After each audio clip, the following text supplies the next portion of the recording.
Podium Podcast. Lo mejor está por escuchar.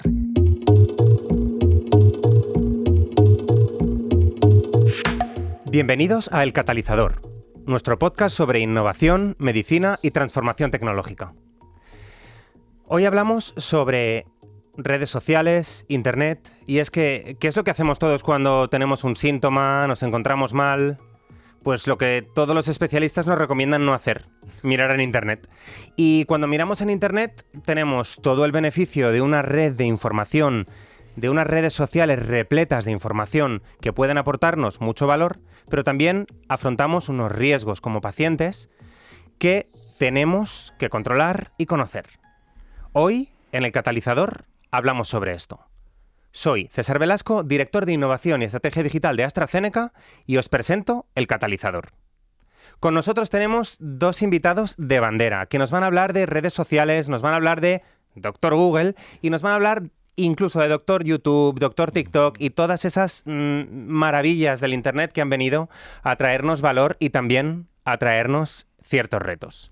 Tenemos con nosotros a Pedro Soriano, enfermero en red, enfermero, profesor de la Universidad Europea de Madrid, speaker y comunicador experto en salud digital. ¿Cómo estás, Pedro? Muy buenas, ¿qué tal? Pues muy bien, muy contento de estar aquí acompañado con vosotros. Pues encantados y nada, un honor tenerte con nosotros y poder charlar un rato.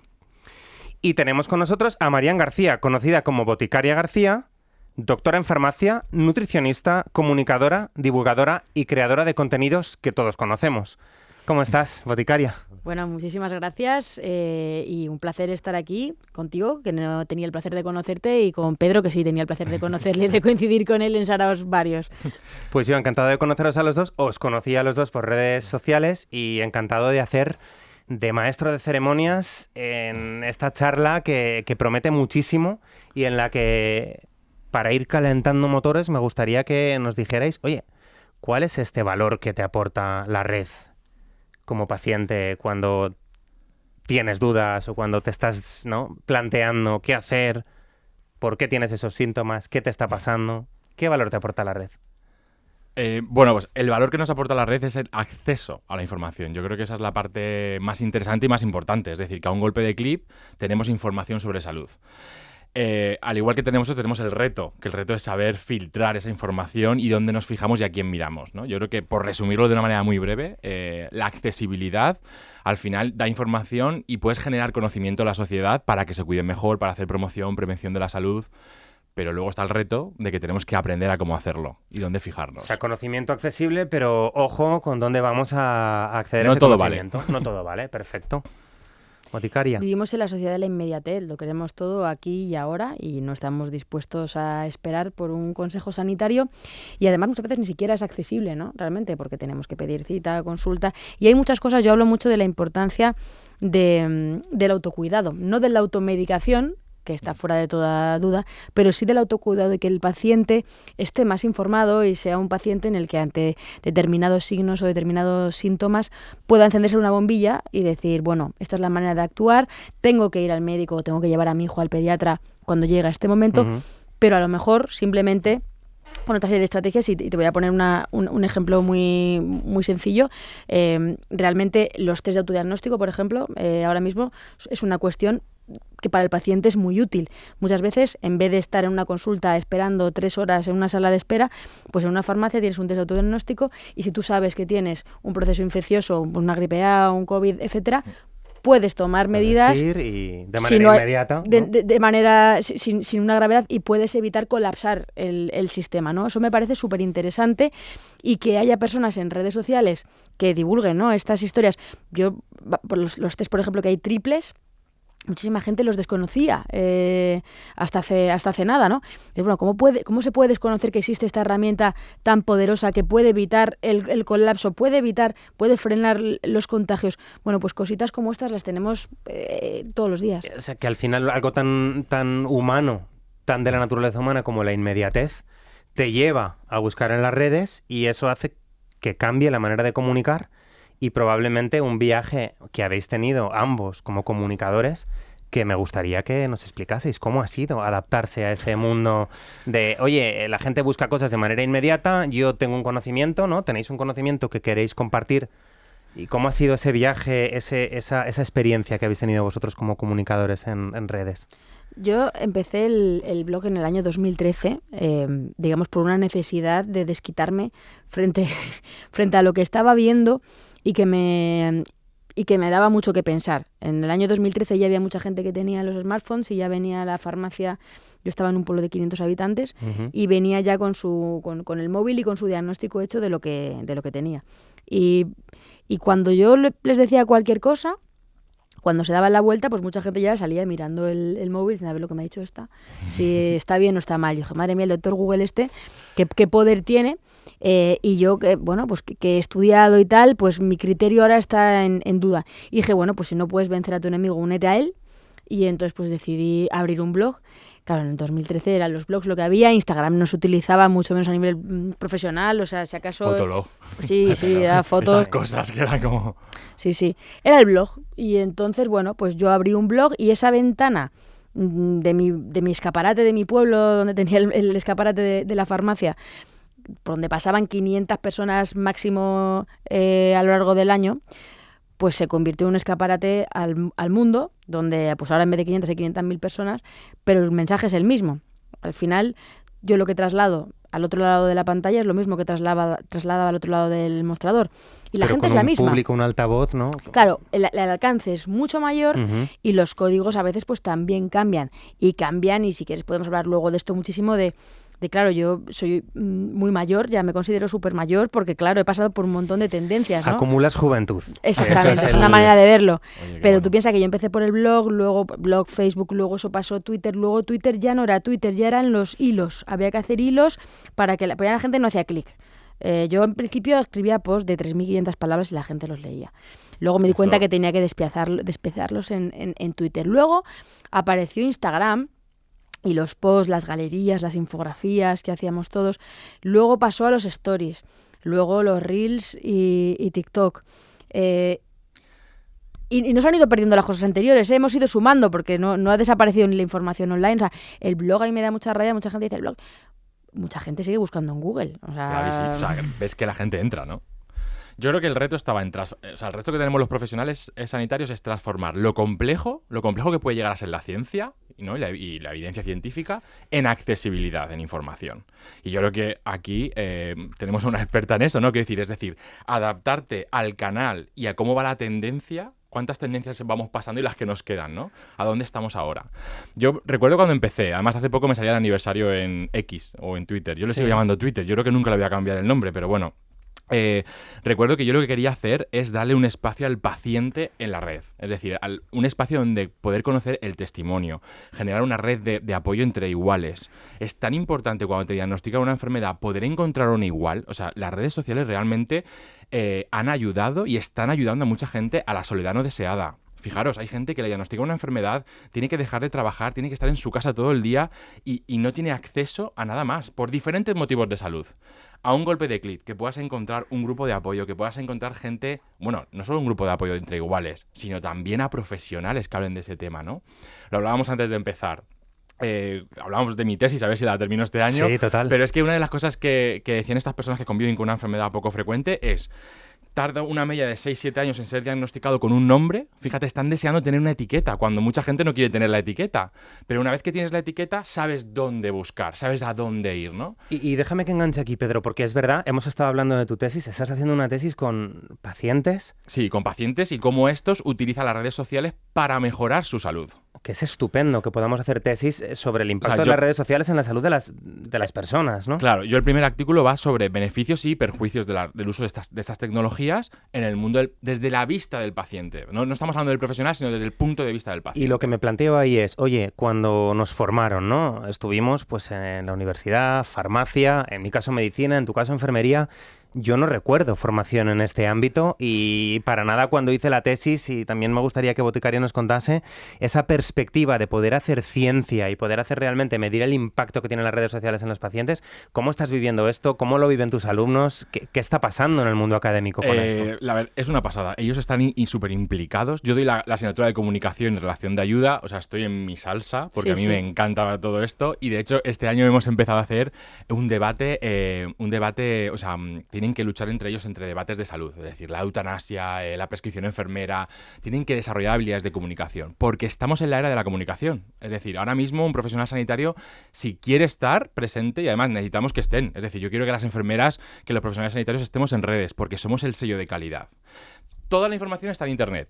Pero fíjate más si el profesional que estás leyendo, o sea, si la persona que estás leyendo es un profesional sanitario. Bueno, esto es muy buen punto, lo que decías antes, ¿no? Todo el valor que puede tener esta información en red, pero ¿dónde voy? Si hay más cantidad de información relevante, entiendo que mejora. Somos el sello de calidad, en consulta y fuera de ella. Yo creo que eso es una de las cosas que para eso quiero decir, tenemos un bagaje de experiencia, de conocimiento, y lo decíamos antes, yo tengo una ganas de ser doctor por ponerme que soy doctor y seguir avanzando en tu desarrollo profesional. Sí. Eso es muy importante. Y poner al más alto grado académico la relevancia que tiene. Y es un valor. El valor que dan las redes sociales, ¿no? A los pacientes. Qué bien. Yo hace 20 años, que creo que es cuando estaba en cuarto de carrera, encontré una asignatura de libre elección, que es lo que había entonces, que era transversal para toda la Universidad Complutense. O sea, estudiaras filosofía o podías elegir estas asignaturas. Y había una que era técnicas de comunicación con el paciente y la familia. Obviamente no era en digital porque es que no teníamos prácticamente ni siquiera internet a nivel como tenemos ahora. Pero sí, me apunté a esta asignatura y se daba en la Complu en enfermería. Y entonces había una enfermera que nos daba las clases y hablaba del impacto, de qué pensáis que tiene más impacto la palabra, el lenguaje gestual, o sea, todas estas cosas. Qué guay. Era como, a mí me explotaba la cabeza y yo decía, ¿cómo me gusta esto? Me gusta más. Un mundo, yo pensaba, esto me gusta más que la botánica, pero bueno, no se lo decir a nadie. Porque yo tenía ese gusanillo.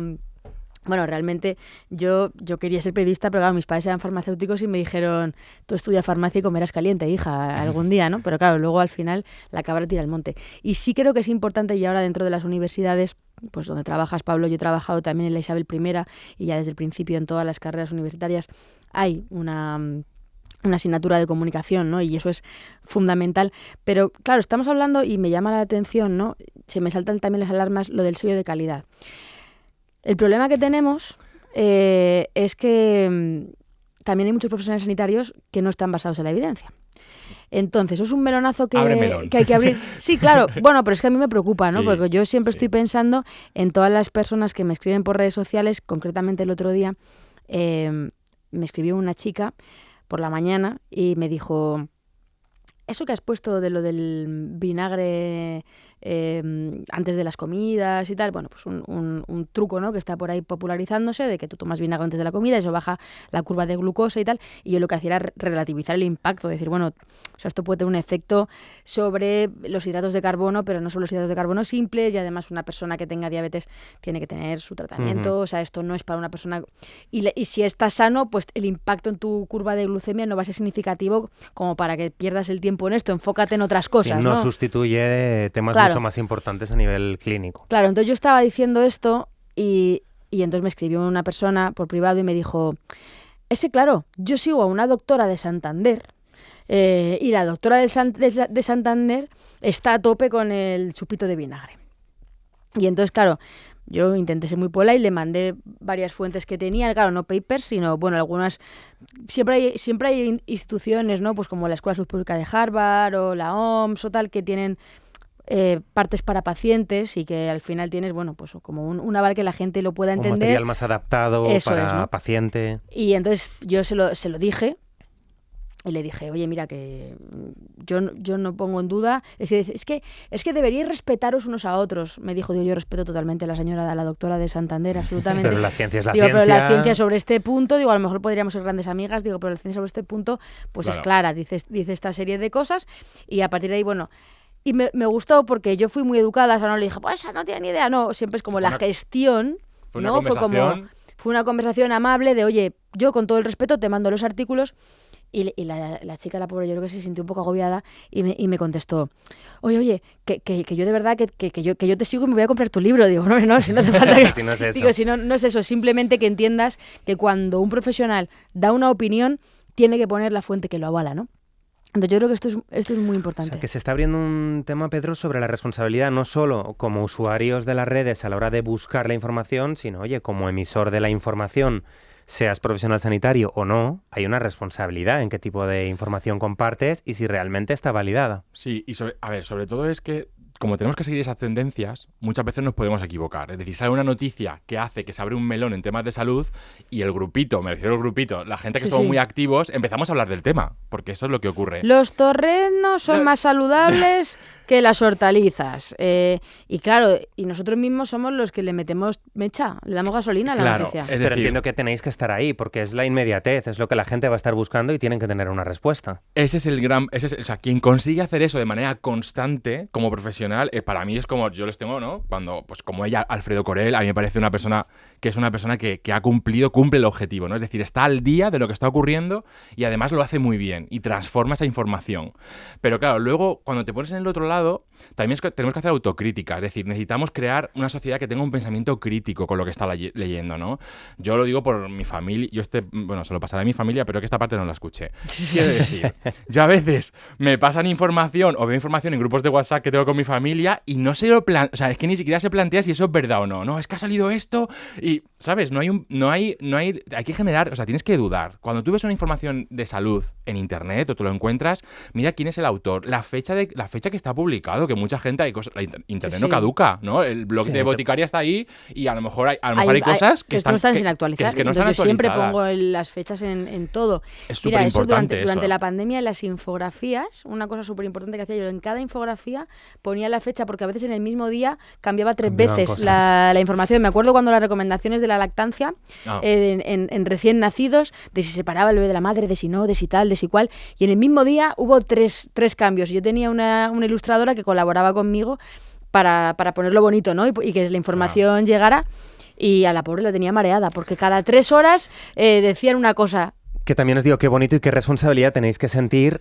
bueno, siendo divulgadores de conocimiento hacia la red y al mismo tiempo sabiendo que tú emites un vídeo, generas una información y se puede seguir utilizando en el futuro.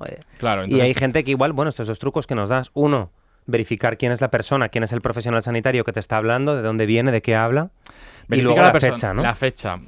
Si tiene fuentes bibliográficas, es decir, cuando acaba ese artículo que está hablando, te está diciendo que lo ha sacado, de dónde lo ha sacado esa información. Contacto. Es decir, que yo tenga acceso a esa persona o a esa entidad. Es muy importante. Si yo estoy leyendo algo imaginaos algo sobre cáncer o algo muy concreto.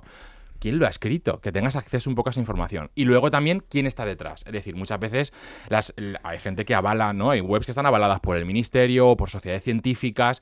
Eso le da... En teoría, se supone que esas entidades tienen que revisar contenido o tienen que revisar lo que están escribiendo. Eso es... Y te voy a sumar uno más, Súmame uno más. los conflictos de interés. Conflicto de interés. Muy es bien, que la es muy parte importante ética, ¿no? Porque- ser transparente, ¿no? Bueno, También, todo me esto. refiero a que ahora mismo hay un melón que no existía hace unos años, y es que pues muchos profesionales sanitarios son influencers, ¿no? O sea, tienen una serie de seguidores, como puede considerarse un influencer, y también relacionan, o sea, Y tienes que tienen saber qué hay colaboraciones detrás o con quién distintas, colaboran. con distintas empresas, ¿no? Entonces, pues hay veces que hay un profesional sanitario que está hablando, vamos a suponer, de suplementos, de cosas... Sí. Y de repente dices, bueno, ¿por qué estamos recomendando específicamente tomar esta vitamina? O esto ocurre Claro, mucho, por ejemplo, con los por profesionales supuesto. de las ciencias de la educación, de las ciencias de la actividad física y el deporte, ¿no? En los gimnasios. Entonces vemos a una persona que recomienda pues batidos de proteínas, ¿no? O sea, por llevárnoslo a ese terreno, distintos suplementos.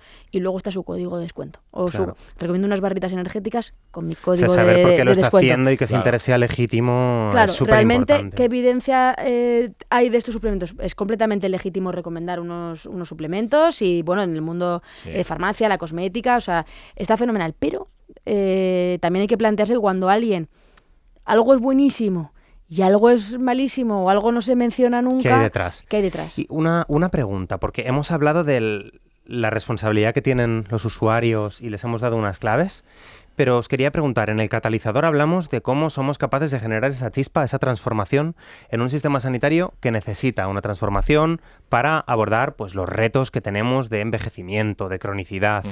¿Creéis que las redes sociales, esta divulgación de calidad que vosotros hacéis, es herramienta de transformación del sistema sanitario? ¿Tiene impacto? ¿Es catalizadora? Yo cuando empecé, en 2013 y 2014, los primeros años las instituciones, incluso a nivel de compañeros o tal, pero digo a nivel pues colegial o tal, se veía con muchísima reticencia, ¿no? Era algo como, buf, esta Estos loca frikis. que hace sus vídeos, hace Estos sus frikis. cosas, estos frikis.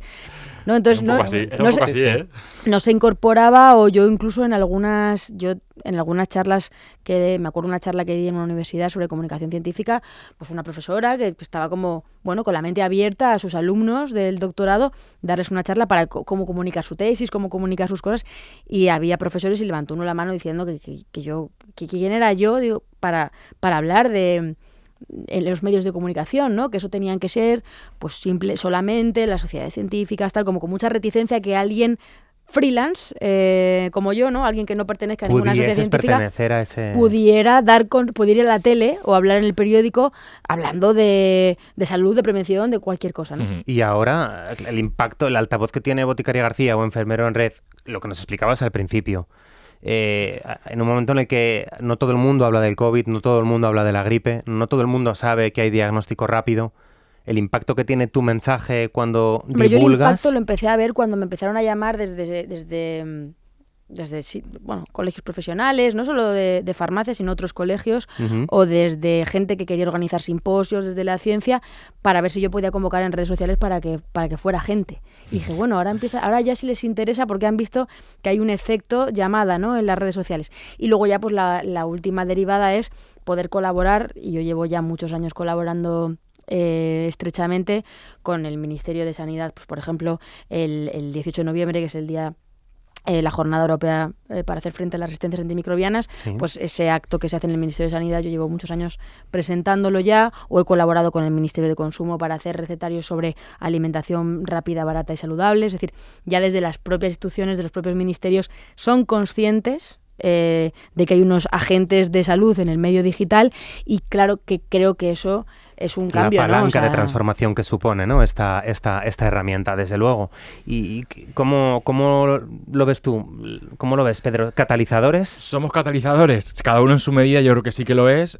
Yo creo que efectivamente, si ves los 10 años, pensando en 10 años de aniversario en Twitter, sí que se ve esa diferencia de cómo te etiquetaban cuando empezaste y cómo estás ahora. Ahora te ven más como un valor. Yo, por ejemplo, que estoy dentro de la universidad, sí que siento que me ven como un valor para, oye, si hay que hacer algo de salud digital o hay que mover algo de comunicación, a ver Pedro qué piensa, ¿no? A ver Pedro qué opina. O sea, al final hay un cambio no tanto a tema de fuera, sino de impacto en números, Ujú. sino también dentro del propio sistema con tus compañeros para poder hacer ese cambio, Para ¿no? generar esa transformación. Ahora, por ejemplo, estoy empezando a hacer una formación del ChatGPT. Sabéis que ChatGPT es que justo estoy haciendo uno de como que fuera el médico, ¿no? Haciendo Ujú. como simulaciones. Y cuando hablamos de bulos, cuidado, porque ChatGPT Genera muchísima... hay mucho ruido. Y ahora esa formación... Alucinaciones se le llaman, ¿verdad? Alucinaciones, efectivamente. Claro, pero si miramos hacia otro lado, o sea, tenemos que formarnos y utilizarlo en la docencia porque los estudiantes lo están utilizando, ¿no? Pues ahora he empezado a hacer esa formación para mis compañeros dentro de lo que es la Aprender a universidad. usarlo bien. Vamos a empezar a usarlo bien, ¿no? Exactamente. Y cada uno sabe mucho, pero vamos a unirnos, o sea, yo creo que ahí tenemos un valor muy importante. La Y es gente que nos estupendo. salimos un poco de lo tradicional, al final puedes hacer pequeños cambios en diferentes Y esa estamentos. responsabilidad, probablemente el primer cirujano que tuvo en su mano un bisturí sabía que se podía utilizar bien y que se podía utilizar mal. Lo mismo pasa con la inteligencia artificial. Vosotros tenéis, ¿no?, esa capacidad de cambiar y de hacer que las cosas funcionen y de hacer que la divulgación y la información llegue a las personas. Y yo, una de las cosas que os quería pedir antes de acabar es que lancéis un mensaje a nuestro público, tanto a los catalizadores que nos están escuchando como a esos que están pensando, oye, a mí esto de ser catalizador me interesa. ¿Qué mensaje les lanzáis? ¿Qué les queréis decir para que se lleven a casa vuestras palabras y ese impacto que generáis en redes sociales? Puede parecer muy tópico, pero creo que hay que seguir lo que te hace feliz y lo que te motiva a hacerlo, porque luego cuando acabas el día dices, madre mía, no he parado, pero he hecho cosas que me gustan, y únete con personas que hagan lo mismo. Es decir, al final, conocer a personas que te motiven a seguir avanzando. Yo creo que el mundo de salud digital, con la gente que está ahora muy potente, al final todos hemos coincidido en algún momento, hemos aprendido entre todos, estás orgulloso por lo que le pasa a un compañero o una compañera, y eso te ayuda a tú seguir querer ir avanzando. Tú necesitas que alguien te empuje también, ¿no? Entonces hay que crear red. Yo creo que hay que crear el red. propósito, ¿no? Y la red. Y la red. Muchas gracias, Pedro. Sí, la verdad que lo has explicado súper bonito. Y por añadir, pues que Internet también además siempre te devuelve mucho más de lo que le das, ¿no? O sea, mucha gente dice, es que yo no tengo tiempo. Entonces, a mí esa frase de yo no tengo tiempo, bueno, pues todos conocemos gente maravillosa, profesionales, altos cargos directivos de hospitales que son tuiteros y que son muy activos y dan mil vueltas. ¿Y tú piensas que esa persona le sobra el tiempo? No, es una persona que le da valor a las redes sociales, ¿no? Y que consigue esa eficiencia. Entonces yo pienso que esto es como el ejercicio físico, que hacer 10 minutos al día es mejor que no hacer nada, y que si alguien de esos catalizadores que nos está escuchando dice, yo es que no me veo poniéndome delante de una cámara, a mí es que me da mucha vergüenza. Bien, o sea, no es para todo el mundo, pero sí me parece interesante consumirlo porque las tendencias están ahí y porque hay algo fundamental, mensaje para médicos profesionales que puedan estar en consulta. Ujú. Cuando un paciente llega y te cuenta el último bulo de que ha leído en Instagram, pero te lo cuenta como que es real, tú tienes dos caminos. Porque se lo cree realmente, ¿no? Claro, porque se lo cree.